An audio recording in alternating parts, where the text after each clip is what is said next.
如我不想見人，誰又要你操心？潛意識鎖上門，天昏地暗，讓熟悉變陌生。而我開始聽聞，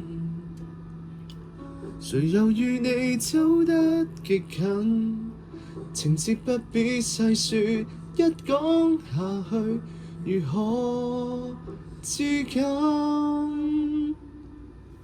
如你想擁抱誰，誰覺得我想知？如你想親吻誰，誰又要詐不知？沒法子聽你笑掩起了我想意，寂靜不過如此。如你想呼喊誰，誰浪費我心思？如你想深愛誰，誰又要你通知？為了不失氣派失聰，也算可以停止。我不想我在意，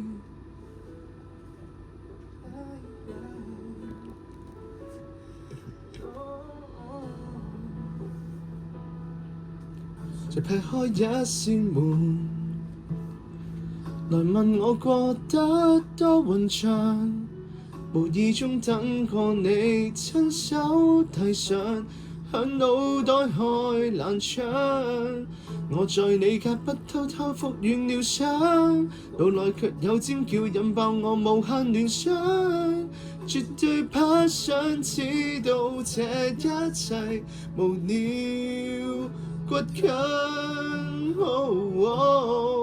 如你想擁抱誰，誰覺得我想知？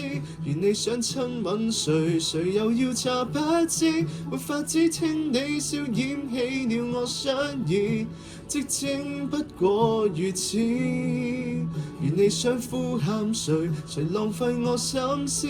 如你想深愛誰，誰又要你通知？為了不失氣派失聰，也算可以停止。我不想我在意，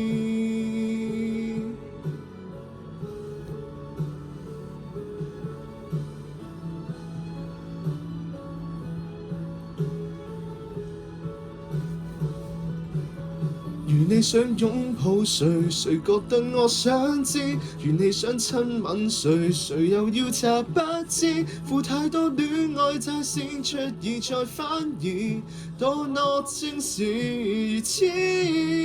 如你想呼喊誰，誰浪費我心思？如你想深愛誰，誰又要你通知？為了不失妥協失憶，我也可以從此再好好過日子。